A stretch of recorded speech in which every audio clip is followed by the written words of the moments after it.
আরে ভাই আসেন, আরে আরে আপনি তো আমার, আরে উনি তো আমার ছোটবেলার বন্ধু। কিসের ছোটবেলার বন্ধু আমরা জানি না? আপনি যদি মাদক না করেন আপনাকে কেউ জোর করে মেরে করাবে না। এটা যার যার ইন্টারনাল বিষয়, যার যার ব্যক্তিগত বিষয়। তোমাকে অফার করলে তুমি যাবা কেন? আমার এই ক্যারিয়ারের জগতে আমি এখনো পর্যন্ত কোনো ক্লায়েন্টকে আমি ফাঁসাই নাই, কখনো না। ডিজে নিয়ে আমি কোনো কথা বলবো না। ডিজে নিয়ে যদি আমি কথা বলতে চাই অনেক কথা উঠে যায়। মাদক যে বিষয়টা, এটা কেন ওরা বলতেছে আমি জানি না। আপনি মাদক কেন, ডিজেটাকে কেন ইনভলভ করতে হবে?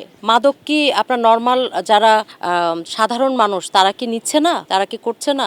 আপনার প্রফেশনটাকে নিয়ে, আমার প্রফেশনটাকে নিয়ে কেন এটা এই মাদকের সাথে প্রফেশনটা অ্যাড করতে হবে? যারা বলতেছে তারা এটা কেন বলতেছে? এটা কি ভিউসের জন্য বলতেছে, নাকি আরো পাবলিসিটির জন্য বলতেছে, বা ফোকাস পাওয়ার জন্য বলতেছে আমি জানি না। স্টিল আমি কাজ করতেছি বিগত 2010 থেকে 16 বছর হবে। RICL TMX, যুগের পর যুগ স্থাপনা থাকে মজবুত।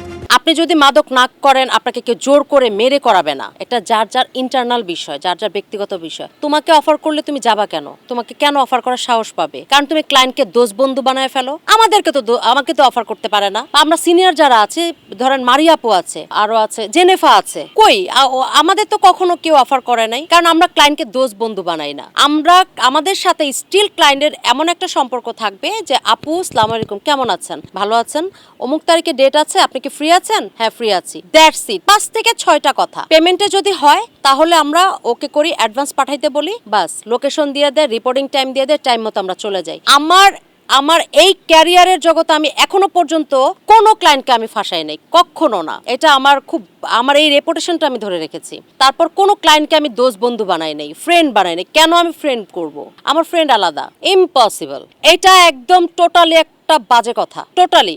আপনার পারফরমেন্স যখন ভালো হবে, আমি নিজে ভুক্তভোগী, আমি জানি। আমি এমনও ফ্যামিলি আছে, একই ফ্যামিলির ছেলের বিয়ে, মেয়ের বিয়ে, একই ফ্যামিলির চারটা ভাইয়ের প্রোগ্রাম আমি একা করছি। আমি ভাইয়ের যাদের বিয়ের প্রোগ্রাম করছি তাদেরই ছেলে মেয়েদের বার্থডে প্রোগ্রাম করছি, কান ফুরানোর প্রোগ্রাম করছি। তো জেনারেশন টু জেনারেশন আমি প্রোগ্রাম করে আসছি।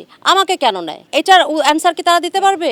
পারবে না। কারণ তারা তো ওই যে দোষ বন্ধু বানায় ফেলে। আমি তো দোষ বন্ধু বানাই না, আমি তো ফ্যামিলি পর্যন্ত যাই না। আমি তো বলি আরে ভাই আসেন, আরে আরে আপনি তো আমার, আরে উনি তো আমার ছোটবেলার বন্ধু। কিসের ছোটবেলার বন্ধু আমরা জানি না? আমার ফ্রেন্ডের কোনো শো আমি করি না। তারও একটা কারণ আছে। তার কারণ হচ্ছে আমি যখন আমার ফ্রেন্ডের শো করতে যাব তখনই আমাকে কম করতে হবে পেমেন্ট, আর সেটা তো আমি করব না। আমি আমার ইমেজ নষ্ট করে আমার সম্মানটা আমার কাছের মানুষটা বুঝবে না। আমার ভ্যালুটা কি আমার মা বুঝবে? এখনো আমার মা আমাকে বলবে একটা বকা দিয়ে, মারা এমনই হয় যেমন হওয়া দরকার। আমার বাসার মানুষ আমার ভ্যালুটা বুঝবে না, যে ভ্যালুটা আমার আউটলুকটা বুঝবে। তো আমি অলওয়েজ এটা মেনটেন করি। আমার ক্লায়েন্টকে আমি সেই সুযোগ দিবই না। এগুলো তো বলার প্রশ্নই আসে না। তারা কেন এটা বলে আমার মাথায় আসে না।